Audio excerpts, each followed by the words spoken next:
The rain hit the windshield in hard, cold bursts as Daniel Reyes drove through the empty city streets, his tired eyes fixed on the faint glow of his dashboard clock. 11:47 p.m. He should have been home hours ago, tucking his 8-year-old daughter Emily into bed with her favorite bedtime story.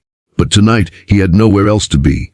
Not after being escorted out of his office like a criminal, his access card deactivated, his name wiped from the company servers he had built from scratch. They said it was downsizing. But Daniel knew better. He'd discovered the truth about an internal fraud in the company's cloud systems, millions being siphoned off through a hidden back door. And when he tried to report it, the CEO herself, Madison Hale, silenced him. "This is above your pay grade, Daniel," she had said coldly, not even meeting his eyes. Now, soaked in humiliation and rain, he whispered to himself, "I was just trying to do the right thing." If you believe doing the right thing should never cost someone their dignity, hit that like button right now.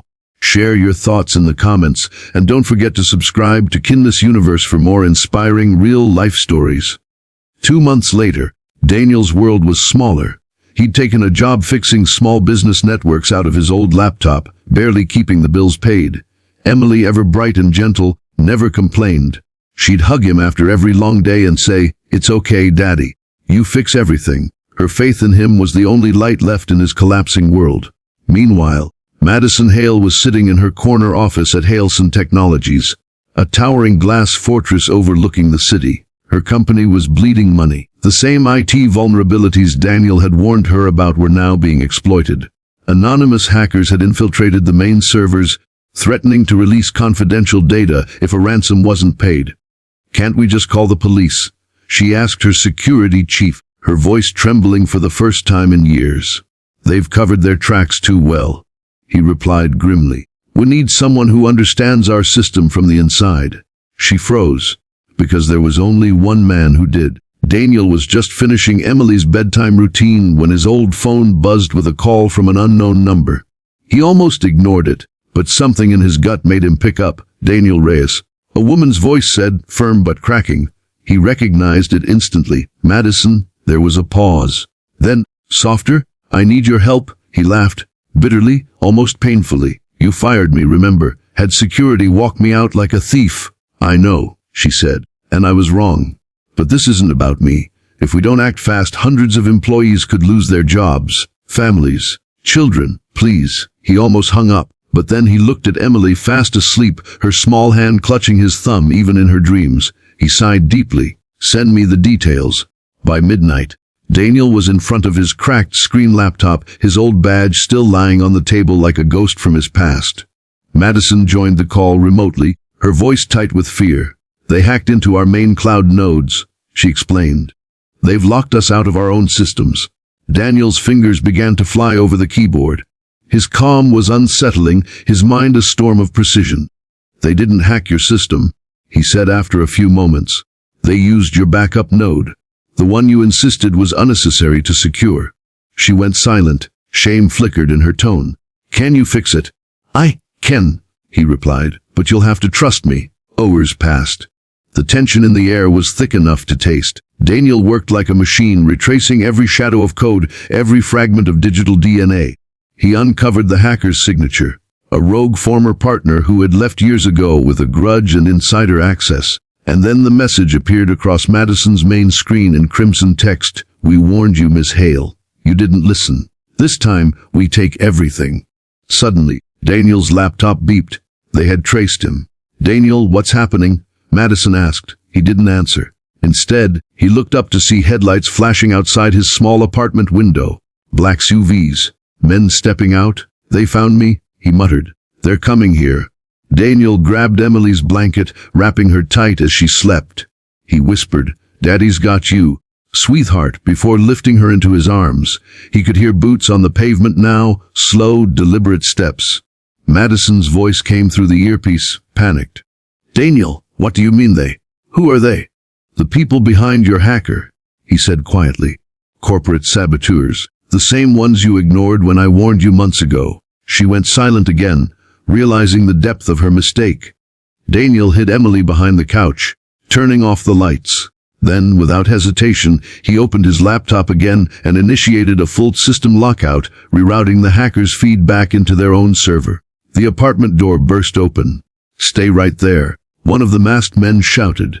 Daniel stood between them and his daughter, his eyes burning with something raw and unflinching. "You picked," he said coldly, "the wrong father to threaten gentlemen." The room erupted in chaos. One of the men lunged forward, but Daniel slammed the laptop shut, triggering a power surge that killed all their comms. The lights flickered. He threw a lamp, grabbed Emily, and bolted for the fire escape. The rain poured harder now, the city alive with sirens and thunder. Madison, watching helplessly through the live feed, whispered into the mic, "Come on, Daniel, get out of there." He climbed down the fire escape, clutching Emily with one arm and his laptop with the other. But then, a gunshot. A spark exploded near his shoulder. He stumbled, almost dropping the child. "Daddy!" Emily screamed. He turned to face the masked man below. Daniel's heart pounded, but he stayed calm. He used his laptop to trigger the backup server overload, sending a surge that tracked the hacker's main signal. Within seconds, police cyber units flagged the location. By the time he hit the ground, sirens were already surrounding the block. Morning came slowly. The sun crept over the wet streets as Daniel sat on the ambulance steps, holding Emily wrapped in a blanket. Madison approached, eyes red, her once impeccable composure shattered. "Daniel," she began softly, "I don't know how to even begin to thank you." He looked at her with tired eyes. "You don't have to. Just take care of your people. They deserve better than what you let happen." She nodded, guilt weighing heavy. Then, hesitantly, she added, "I want you back, as CTO. Full control over security, and a raise." He gave a faint smile. "I'm not sure I can trust you yet." "Then don't," she said. "Just trust that I'm trying to change." He looked at Emily, who was now offering Madison a tiny smile. "Okay," he said at last, "but on one condition. No more secrets." Weeks later, the company's systems were restored, stronger than ever. Madison kept her word, giving Daniel full authority over digital security and transparency. The same employees who once avoided him now greeted him with respect. One afternoon, as Daniel walked through the new server floor, Emily skipped beside him, waving to the staff. Madison watched from her office window, a small smile tugging at her lips. She turned to her assistant and said quietly, "You know, sometimes the people we underestimate are the ones who end up saving us." If you believe in redemption, courage, and second chances, hit that like button and share this story to inspire someone today. And don't forget to subscribe to Kindness Universe for more heart-touching stories of hope and humanity. That night, Daniel tucked Emily into bed again. "Daddy," she whispered, "are you a hero now?" He chuckled softly, brushing her hair back. "No, sweetheart. I'm just someone who decided not to give up." She smiled sleepily. "Then that's what heroes do." And as the rain began to fall again outside, gentle, forgiving, Daniel looked out the window, knowing that sometimes life's cruelest moments are just the setup for something greater. Because in the end, strength isn't about power or revenge. It's about protecting what truly matters and never letting fear define who you are.